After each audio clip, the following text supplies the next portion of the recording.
മഞ്ചേശ്വരത്തെ സംബന്ധിച്ചിടത്തോളം ഏറ്റവും പ്രധാനപ്പെട്ട കാര്യം LDF UDF അവിടെ BJP അധികാരത്തിൽ വരരുത് എന്നുള്ള നിലയിൽ പ്രവർത്തിച്ചു എന്നുള്ളതാണ് ഞാൻ വിചാരിക്കുന്നത്. അല്ലെങ്കിൽ അവിടെ LDFൻ്റെ സ്ഥാനാർത്ഥിയായി ഷാനവാസ് പാദൂർ വന്നേനെ.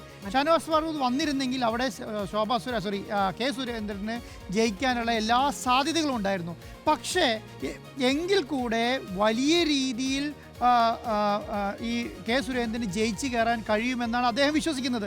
കാരണം എന്തുകൊണ്ടാണ്, ഈ എല്ലാ പ്രാവശ്യം കഴിഞ്ഞ മുൻ സംസ്ഥാന അധ്യക്ഷനാണ് കെ സുരേന്ദ്രൻ. അദ്ദേഹം വലിയ രീതിയിൽ സംസ്ഥാനത്തെ എല്ലാ സ്ഥലത്തും നടന്ന് പ്രവർത്തിക്കേണ്ട ആളായിരുന്നു. പക്ഷേ അദ്ദേഹം ഈ മഞ്ചേശ്വരം മണ്ഡലത്തേക്ക് ചുരുങ്ങി എന്നുള്ള കാര്യത്തെക്കുറിച്ച് നോക്കുമ്പോൾ കാരണം അദ്ദേഹം കഴിഞ്ഞ പ്രാവശ്യം മത്സരിച്ചതാണ്, അതിന് മുൻപത്തെ പ്രാവശ്യം മത്സരിച്ചതാണ്.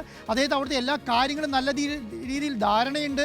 അപ്പോൾ അദ്ദേഹം ഒരു പോക്കറ്റിലെ വോട്ട് പോലും ചോരരുത് എന്നുള്ള നിലയിലേക്കാണ് പ്രവർത്തിച്ചത്. അതുകൊണ്ട് ഞാൻ വിചാരിക്കുന്നത് ഈ മഞ്ചേശ്വരവും ശക്തമായി BJP ജയിച്ച് കയറാൻ സാധ്യതയുള്ള മണ്ഡലമാണ്. അതുപോലെ തന്നെ നേമവും വലിയ രീതിയിൽ വിജയിച്ച് കയറാൻ സാധ്യതയുള്ള മണ്ഡലമായിട്ട് ഞാൻ കാണുന്നത്. പക്ഷേ നേമത്തെ സംബന്ധിച്ചിടത്തോളം ഞാൻ വിചാരിക്കുക ഏറ്റവും വലിയ പ്രശ്നം എന്ന് പറയുന്നത് SCRൽ 30,000-ലധികം വോട്ടുകൾ വെട്ടിപ്പോയി എന്നുള്ളതാണ്. ഈ 30,000 അധികം വോട്ടുകൾ വെട്ടിപ്പോയതിൻ്റെ അകത്ത് ഒരു 70% വോട്ടും BJPയുടെ വോട്ടാണെന്നാണ് ഞാൻ വിചാരിക്കുന്നത്. അങ്ങനെ വെട്ടിപ്പോയി ഇല്ലെങ്കിൽ ഈ രാജീവ് ചന്ദ്രശേഖർ ജയിച്ച് കയറാനുള്ള സാധ്യതയുണ്ട്.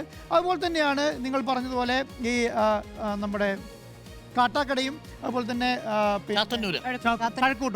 കഴക്കൂട്ടത്തിലും ഈ പറയുന്ന പോലെ ഈ വി മുരളീധരനായാലും PK കൃഷ്ണദാസ് ആയാലും ഈ പറയുന്ന കെ സുരേന്ദ്രനാണെങ്കിലും എല്ലാം ഈ മണ്ഡലം കേന്ദ്രീകരിച്ച് പ്രവർത്തിച്ച ആൾക്കാരാണ്.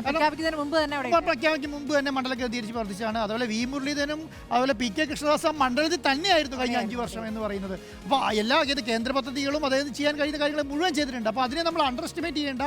ഈ 2-3 മണ്ഡലങ്ങളിൽ വലിയ സാധ്യതയുണ്ട്. പക്ഷേ ഞാൻ വിചാരിക്കുന്നത് എന്താണെന്ന് പറഞ്ഞാൽ അവിടെ ചെറുതല്ലാത്ത രീതിയിലെങ്കിലും BJP ജയിച്ച് കയറണ്ട എന്ന് LDF UDF വിചാരിച്ചിട്ടുണ്ടെങ്കിൽ അതൊരു വലിയ ബുദ്ധിമുട്ടായി തീരുമെന്നുള്ളതാണ് ഞാൻ വിചാരിക്കുന്നത്. വിജയസാധ്യത ഇല്ലെങ്കിലും ഇത്തവണ BJPയുടെ മത്സരത്തിൽ ആകാംക്ഷയുടെ എല്ലാവരും നോക്കുന്ന മണ്ഡലമായിരിക്കും പാലാ.